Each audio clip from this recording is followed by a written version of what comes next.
Hi hello friends, இன்றைக்கி சுவையான chicken biryani தான் பண்ண போகிறோம்.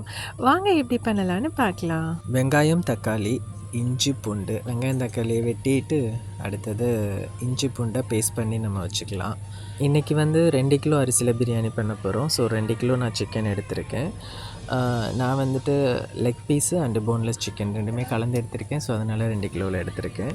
கடாயில் எண்ணெய் காஞ்சோடனே பிரிஞ்சி இலை, பட்டை, கிராம்பு அதை போட்டு பச்சை மிளகாய் அண்டு வெங்காயம் இதை போட்டு நல்லா வதக்கி விடலாம்.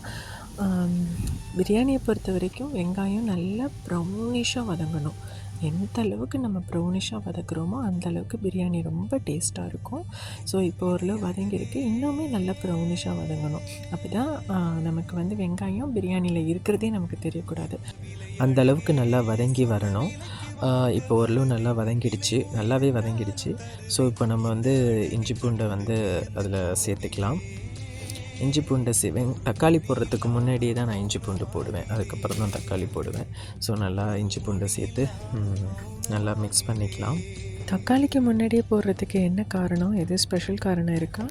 அப்படியெல்லாம் ஒரு ஸ்பெஷல் காரணமே இல்லை, எல்லோரும் போடுறது தான், அப்படி தான் போடுவாங்க. இதுக்கு இடையில் என்ன பண்ண போகிறோன்னா, போன்லெஸ் சிக்கன் கொஞ்சம் எடுத்து, குழந்தைங்க இருக்காங்க நம்ம வீட்டில், அவங்களுக்காக ஒரு 65 பண்ணலாம் அப்படின்னு சொல்லிட்டு மேக் பண்ணி வச்சுருக்கேன். இதில் கொஞ்சம் இஞ்சி பூண்டை போட்டு, இதுக்கப்புறம் எல்லாம் பண்ணதுக்கப்புறம் மிளகாத்தூள் இதை போட்டு குழந்தைங்களுக்கு 65 போட்டுக்கலாம். இப்போ நான் அரிசி முன்னாடியே நம்ம ஊற வச்சுருக்கோம். ஸ்டார்ட் பண்ணுறப்பே நம்ம அரிசி ஊற வச்சுருக்கோம். டோட்டல் 7 கப் எடுத்து ஊற வச்சுருக்கோம். அதை அலசி எடுத்து ஒரு தனி பாத்திரத்தில் வச்சுக்கலாம். இப்போ தக்காளி போட்டு நல்லா தக்காளி வதங்க விட்டுக்கலாம். இஞ்சி பூண்டு சேர்த்து ஒரு 2 நிமிஷத்துக்கு அப்புறம் தக்காளி போட்டு நல்லா வதக்கிக்கணும்.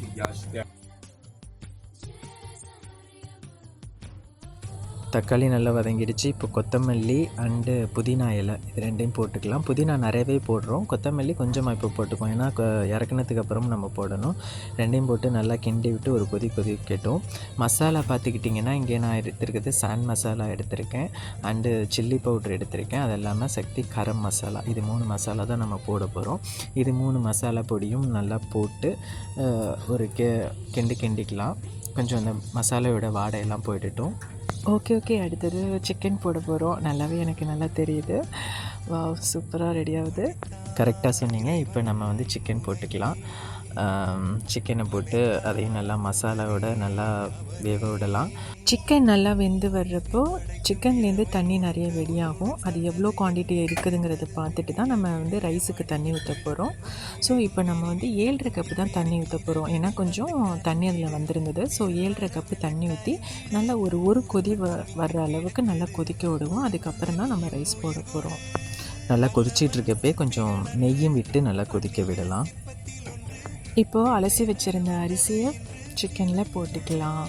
நல்லா தண்ணியெல்லாம் இல்லாமல் நல்லா இருத்து வடிகட்டி நம்ம அரிசியை போடணும். ஏன்னா தண்ணி தான் பிரியாணிக்கு மெயினே. அந்த தண்ணி கூட குறைச்சி போச்சுன்னா அவ்வளோதான். நல்லா அரிசியை போட்டு இதுவும் ஒரு கொதி வரட்டும், அது வரைக்கும் வெயிட் பண்ணுவோம். நல்லா ஒரு கொதி வந்துடுச்சு. இப்போ நம்ம என்ன பண்ண போகிறோம்னா, தம் போட போகிறோம்.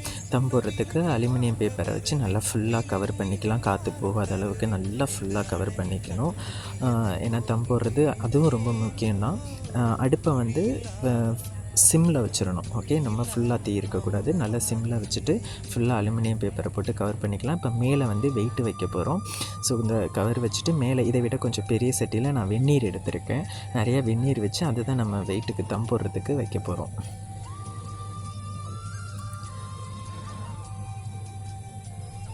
அவ்வளோதான். இதை தூக்கி மேலே எடுத்து வச்சிட்டோம் அப்படின்னாக்கா அப்படியே தம் போட்டுக்கிட்டோம். இதுலேருந்து கரெக்டாக 20 நிமிஷம் தம் போடணும். ஓகே, இப்போ அடுத்தது ஒரு சின்ன கடாயில் நெய் எடுத்துக்குவோம். நெய் எடுத்துகிட்டு முந்திரியை நல்லா வறுத்து எடுத்துக்குவோம். முந்திரியை நல்லா பொன்னிறமாக நம்ம வறுத்து வச்சுக்குவோம். அவ்வளோதான், தம் போட்டாச்சு. பிரியாணியை ஓப்பன் பண்ண போகிறேன். சுவையான மணக்க சிக்கன் பிரியாணி ரெடி ஆயிடுச்சு.